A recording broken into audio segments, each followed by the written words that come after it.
My name's Bev Awkward. My husband and I have a stand at Penn Market, and we were just wondering when your next scheduled appointment with the architects is going to be.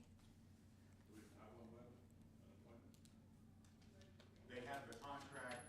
They're working on drawings. I don't know that I have a scheduled appointment with them yet. Might have one in 2 weeks, but I am coming up to meet the vendors on the Saturday, June 3rd, June 2nd. Okay. So I'll be part of that meeting. Okay. So we'll have more finalized information then. I'll make sure I have as much information as I can. Okay. Very good. Thank you. Ma'am, would you spell your last name, please? Just like it sounds, AWK WARD. Thank you. Sure thing. Anyone else for public comment? Not me. I'll just grab it. On the report saw, there was a letter sent to everyone that was intended for public comment. I won't read that here, but it's from Brian. So you can read that at your convenience. Approval of the meeting minutes of April 19th of 2023. Any additions or corrections to the minutes as distributed? Hearing none, is there a motion to approve? So moved. Second. Any further discussion? All in favor, give their consent by saying aye. Aye. Opposed? So ordered. Financial report. There is a cash position statement in your packet. It's listed there. You can see a small decrease of about $1,500 in our total overall assets or liquid cash. I've updated the accounts receivable based on a recent redevelopment agreement for 326 Wallace Street, which will be due in about a year from now. And that is all I have to update on that. All right, any questions? Oh, I'm sorry. And further on the CDBG balances as stated on the agenda that was sent out had estimated, but I just actually an hour ago received an update that I expected to get next week. So there's an update of our actual balances of CDBG funds down to the penny of what amount is remaining, and that totals $248,000 in stabilization money, which we use for lawn care, snow removal, fences, roofs, emergency repairs on any of the structures we own. There's $183,000 in demolition funding and $48,000 remaining in acquisition funding. And no encumbrances? The ordinary snow removal, lawn mowing. Lawn mowing has actually become very expensive for us. When we used to have, for years, we had Stacy and her crew doing it, and their prices were $5 or $10 a lot. And we put it out to bid. We received one bidder, and those prices went to $25 to $75 per lot. So we are spending a significant amount of money on lawn care now. It's probably in line where it should be now. We were getting a good deal before. Exactly, we had an exceedingly good deal before. Do we typically put both those out at the same time, the snow and the lawn, or is it? Yes, they're typically combined for bid, and bidders have the opportunity to reject, to do both or just one. You do that in like October, November? November, yes. Yeah.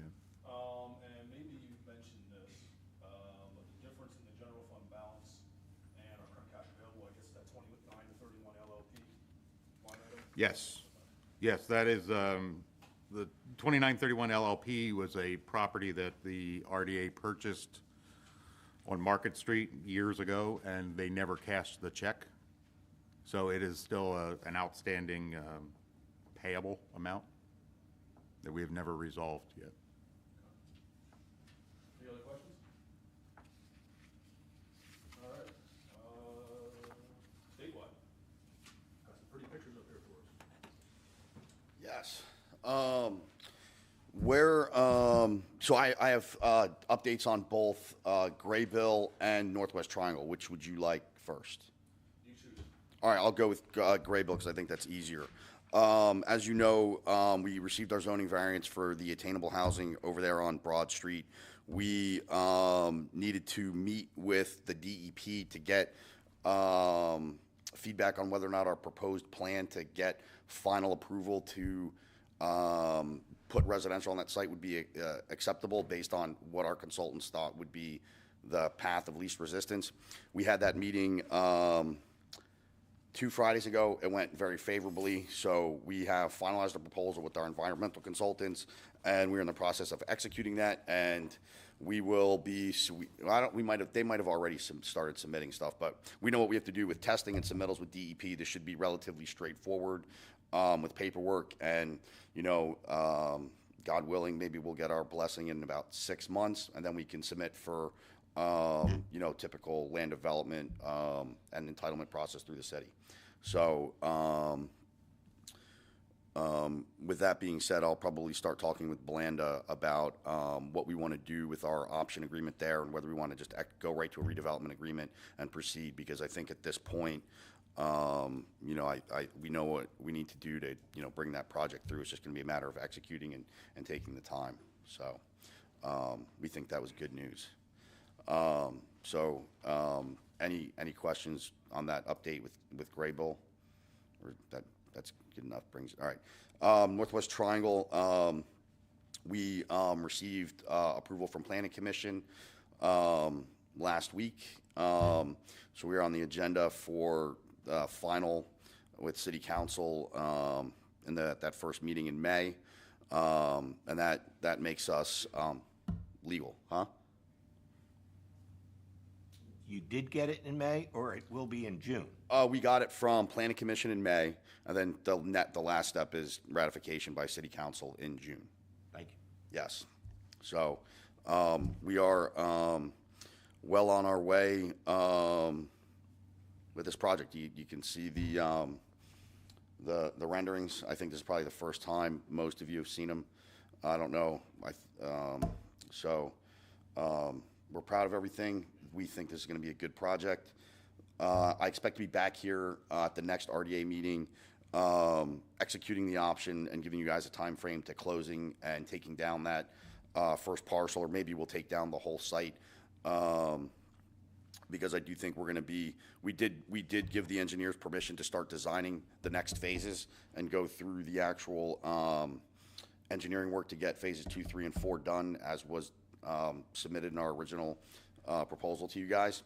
So that stuff is going to be moving ahead. I wouldn't anticipate that we're going to submit for that until January. We probably want to get this building up to shell and let everybody see it, and then we think the discussion for the next phases will go easier for everybody once we start building and delivering what we said we were going to do. The remaining items really to be done here once City Council signs off on the plan are really just technical matters. We have to post our bond. We still have our sewer planning module to get finished. I mean, all that stuff's been submitted. We need to get our NPDES permit, but since this is in the city and we as developers have a clean track record in York County, we qualify for like their fast track application, which is what we submitted. So we might, instead of taking 6 to 9 months, we might get that back in the next couple of weeks. There's a couple other, you know, minor items like that we need to go and get done before we can record the plan and submit for building permit.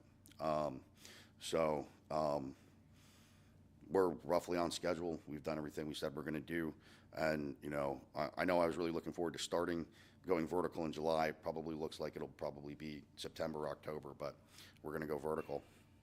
So that's where we are with everything. And next month, we'll execute our option agreement and move forward, unless something crazy happens. So. I don't have a question, but can you send that via, do you have an email version of that? Of the update? We can send them electronically. Okay.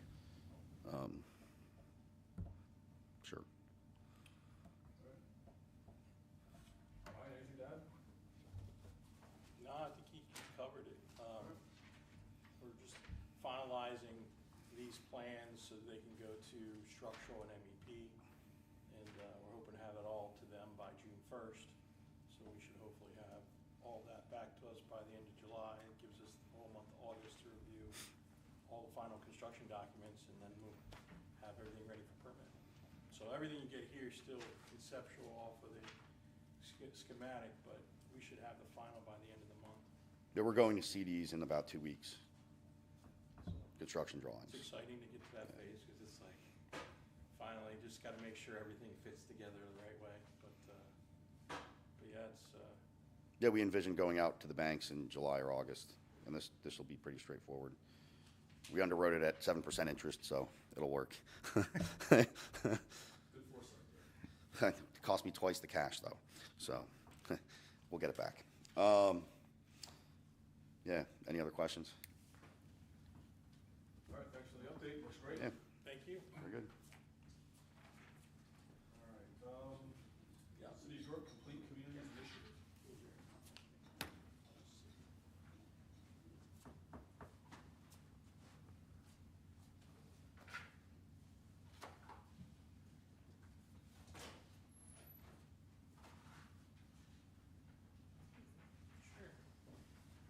Good afternoon, everyone. Good to see everybody. So my name is Shree McFadden, as most of you may know. Hello, everyone. And I am here before you this evening to go over our Complete Communities Initiative, which is our citywide initiative that is being ran out of the Department of Economic and Community Development under the leadership of Nona Watson, our director. So I'm going to tell you a little bit about the initiative and give you an overview of some of our work we've done so far, and then talk to you a little bit about where the RDA may fit into our overall vision and mission, and then give you guys a chance to ask any questions from you or the audience that anyone may have. So you do have a copy of the presentation. It's this nice, thick packet. So I'll go over what the initiative is and some of our goals quickly. So the Complete Communities Initiative, it is the brainchild of Nona Watson, and it's a holistic approach to neighborhood and commercial revitalization, and it's designed to spur community and economic development by transforming neighborhoods, promoting healthy living, and generating neighborhood wealth. On the next page, you will see our goals broken down more on the following pages, but of transforming neighborhoods through projects like single property blight reduction, promoting healthy living, and access through access to fresh food and fresh food facilities, such as the investments in sites such as Penn Market and the rail trail for accessing safe and healthy walkways. And then also by generating neighborhood wealth. And one of our ways that we are looking to do that is through intentional policy and legislative change around things like homeownership and affordable housing, which we know our director is a strong proponent for.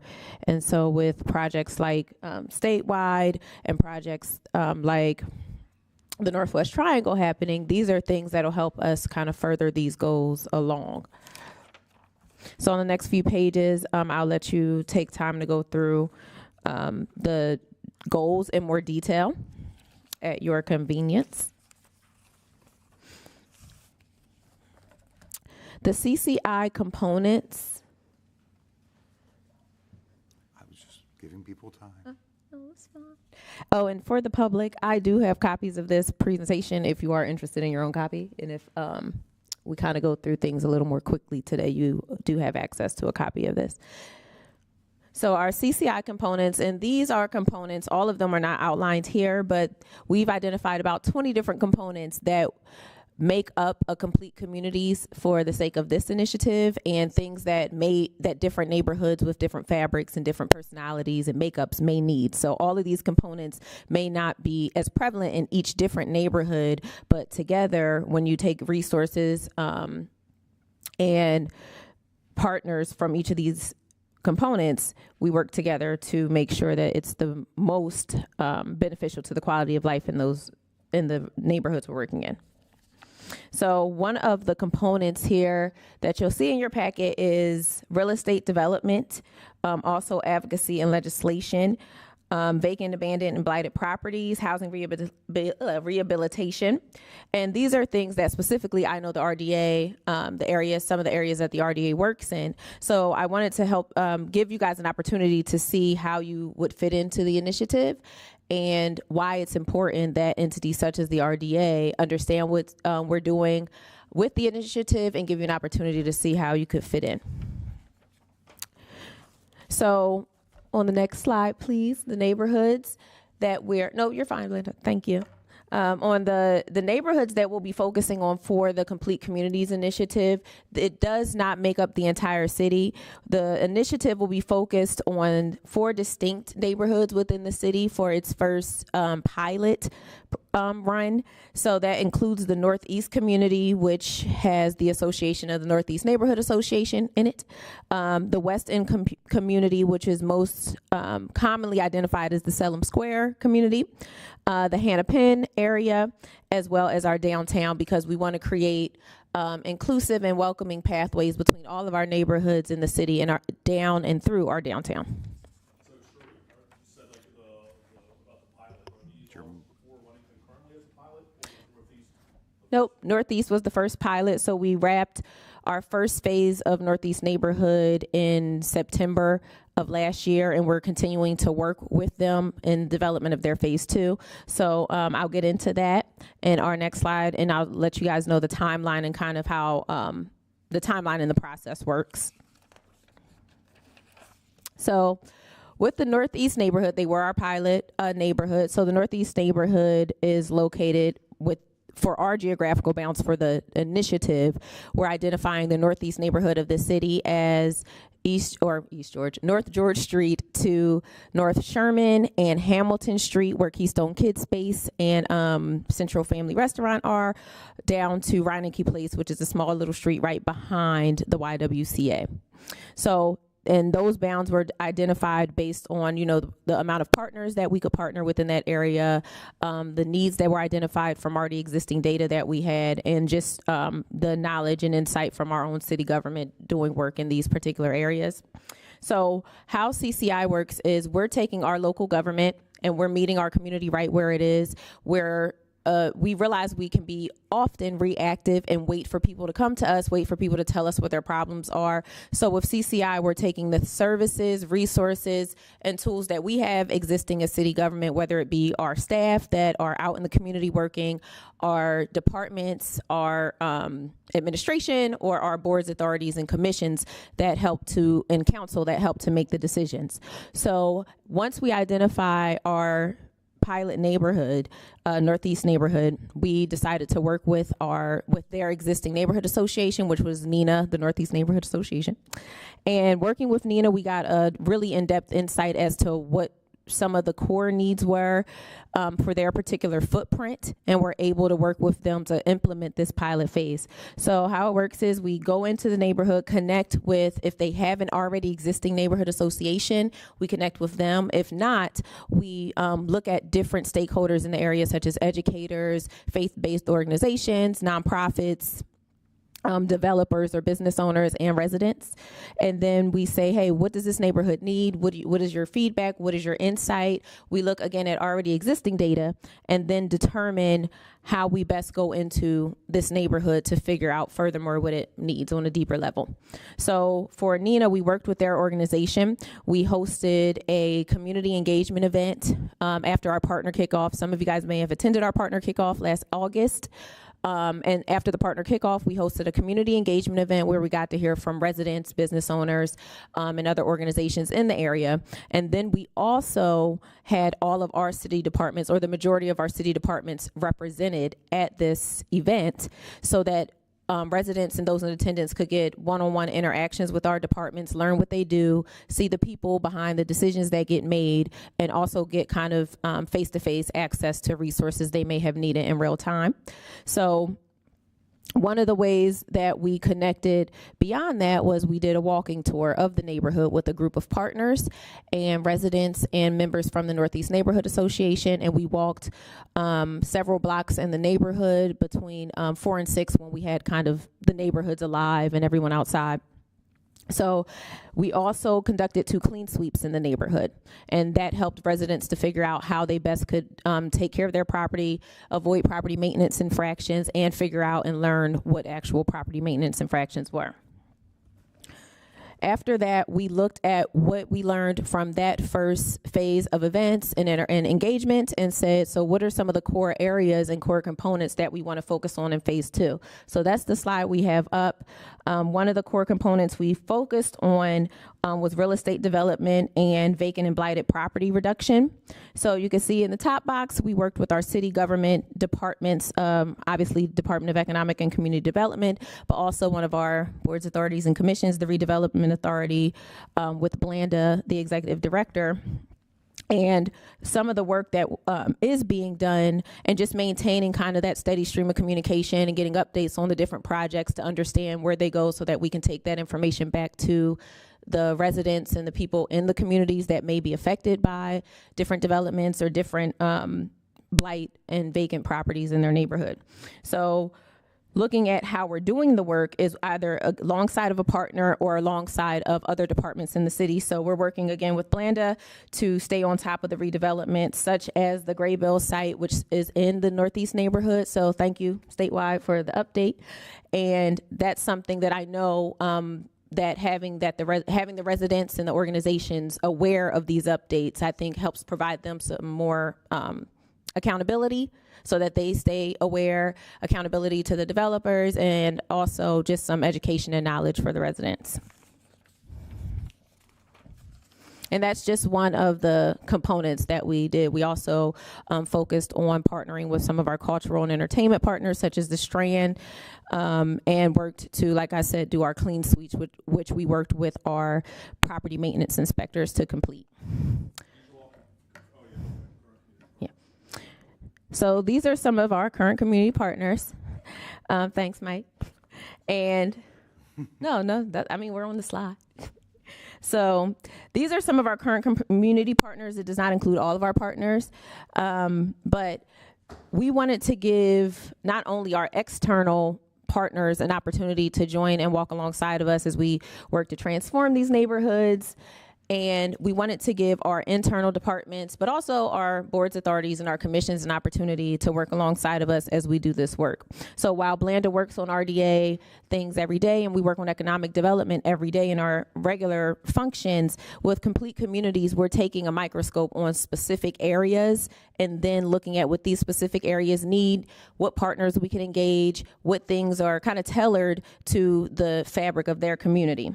So these are partners we identified that either want to make an impact all over the city, might want to make an impact in that particular neighborhood, or might just want to make an investment into the initiative so that we can continue to do this work. So we just wanted to make sure that the RDA was aware of what the initiative is and give you guys an opportunity to look at what capacity you would have to work alongside of us. And even if that means being just more intentional about some of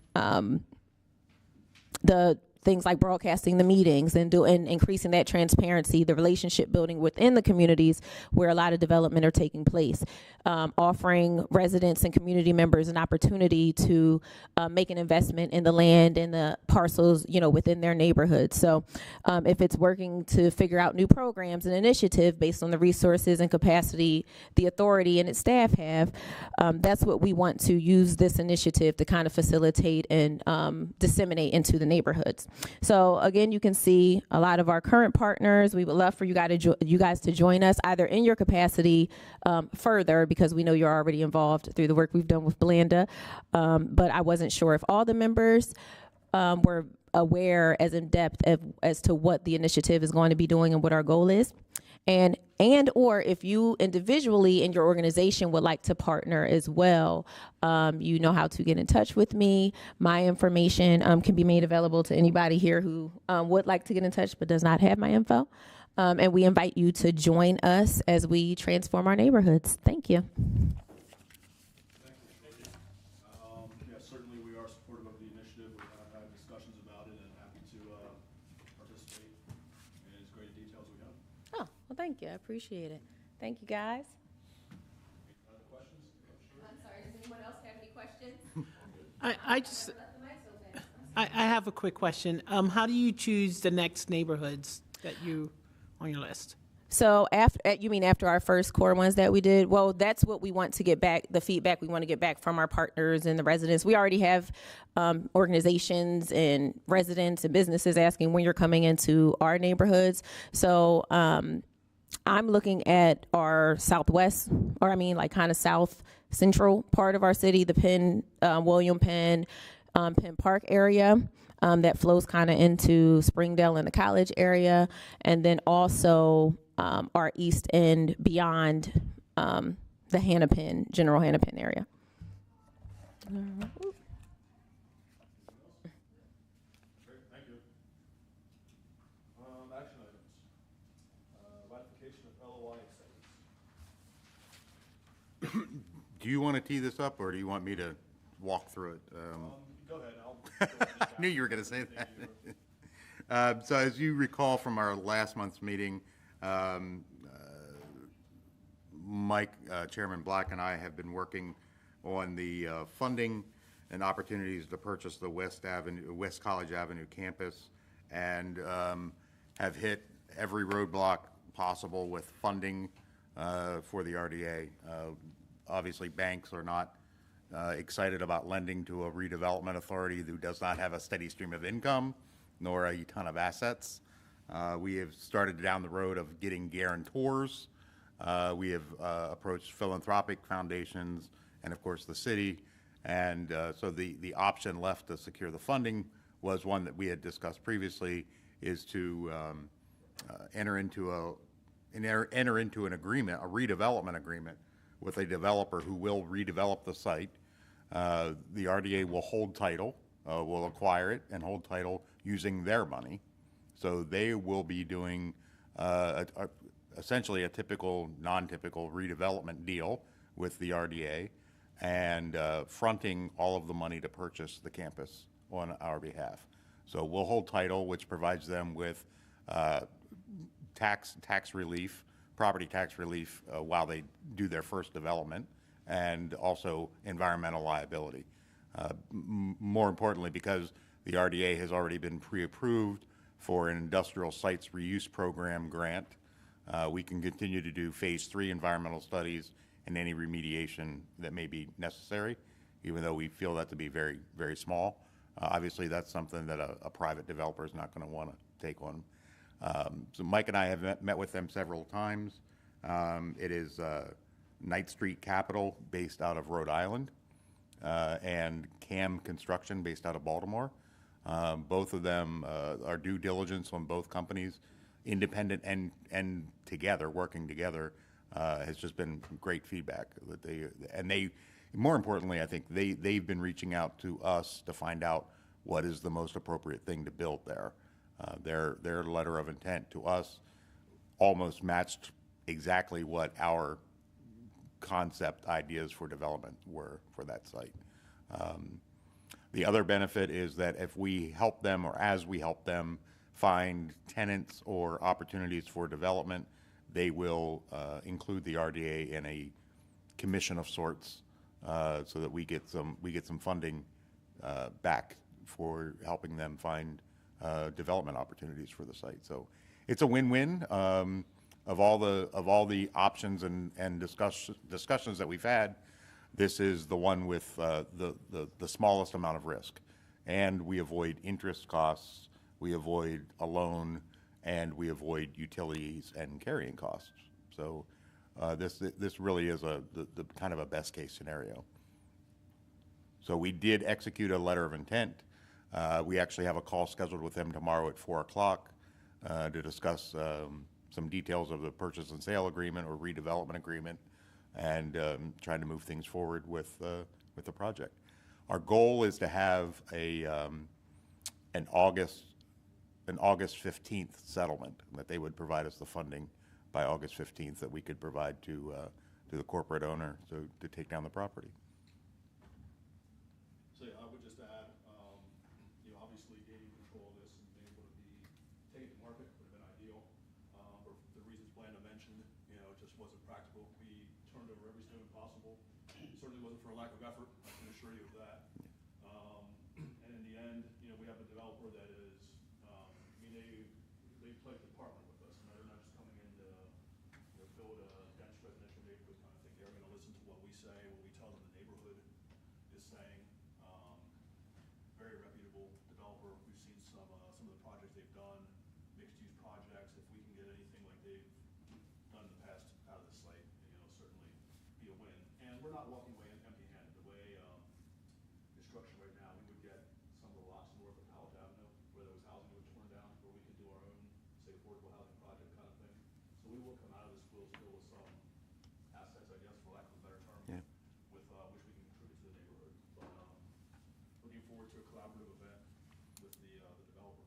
Very excited. Zero risk is a good place to be, and that's about where we're at financially as far as this goes. Perfect. Any questions? All right. Hearing none, is there a motion to ratify the execution of a letter of intent to redevelop the West College Avenue property with Knight Street Capital and to negotiate and execute a redevelopment agreement with Knight Street Capital or a related LLC created by Knight Street Capital? So moved. Second. Any further discussion? All in favor, give their consent by saying aye. Aye. Aye. Opposed? So ordered. Authorization of management services agreement for Pet Market.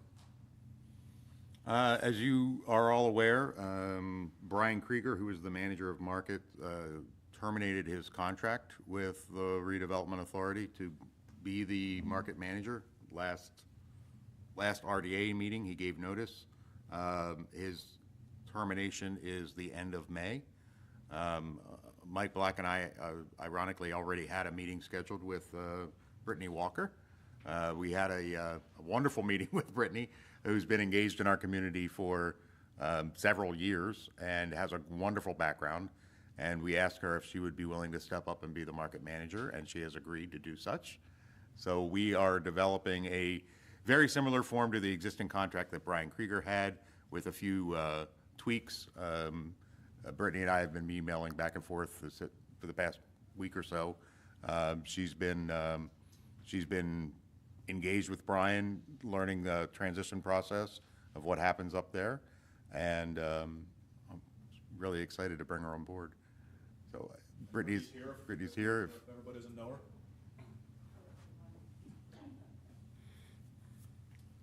Anything you want to say, Brittany? I don't want to put you on the spot if you didn't have anything prepared or. I didn't really prepare anything, but for the sake of us all being here, I just wanted to say thank you for the opportunity to the board. Thank you for the opportunity to the vendors that are here today. I really look forward to being a liaison, not just between the RDA and vendors, but the RDA vendors and the community in which I come from. So I'm really, really excited just to kind of bring some new ideas to the Penn Street market and just ride the wave, so to speak, through our redevelopment process over there and making as many seamless transitions as possible at this time. So thank you all for the opportunity, and I look forward to serving you all. Thank you. Thank you, Brittany. Anyone have any questions of Landa or Brittany? All right, I think you're good. Thank you. All right, hearing no questions, is there a motion to authorize the execution of a management services agreement for Penn Market with Brittany Walker? So moved. I guess that's the, all right. Is there a second? Second. Further discussion? All in favor, give their consent by saying aye. Aye. Aye. Opposed? So ordered. Welcome officially. Thank you. Property purchase approval.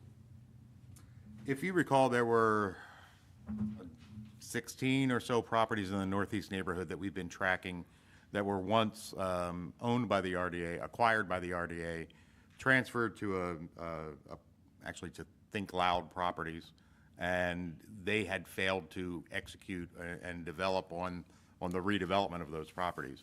They also failed to pay their taxes on those properties, so they went to tax sale.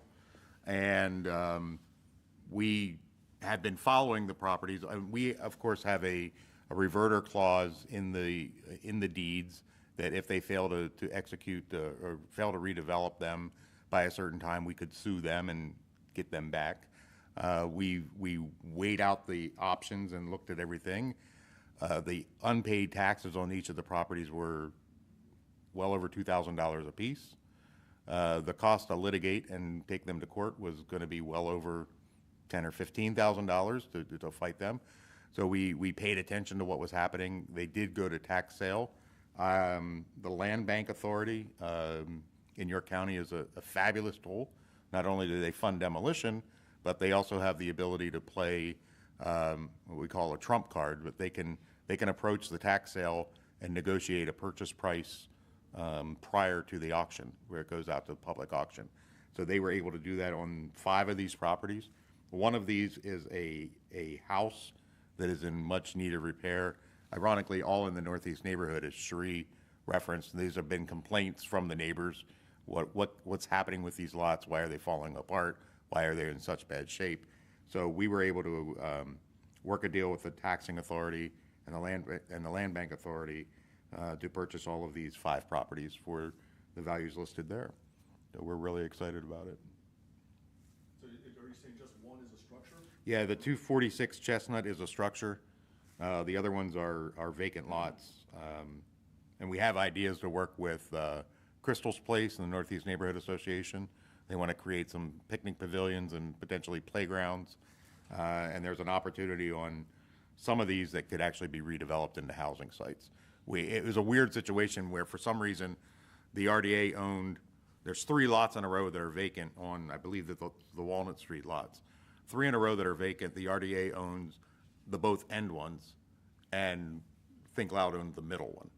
For some reason, that property transfer, that middle one is one of these. So now we have a contiguous 3, actually really large parcels where there were some.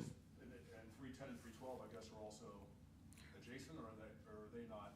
Are they part of the 3 that you're talking about? Or I guess not. They would be right next to each other. So they're next to each other on the other side of the street, I believe. Yeah. So we will come out of this with a group of 3 lots and a group of 2. Correct. That would be a little more room than. Yes, absolutely. Yeah. And we'll make sure they're well maintained now and mowed and, clean for the neighborhood as well. And was it 246? Is that what you said is the structure? Yes. Is that rehabable or? Is that... I don't think so. We flew a drone over it, and it hasn't had a roof on it in X number of years. So It probably has a garden. it probably has a garden. It might be a good garden house. Yeah. But it's also in a row, so it's one of those that's going to be really, really expensive to demolish as well, because it's got properties on either side of it. So without having gone through it, I have no idea, but my guess is it's in pretty bad shape. All right, any questions? Hearing none, we can do these all at once, Don? Sure.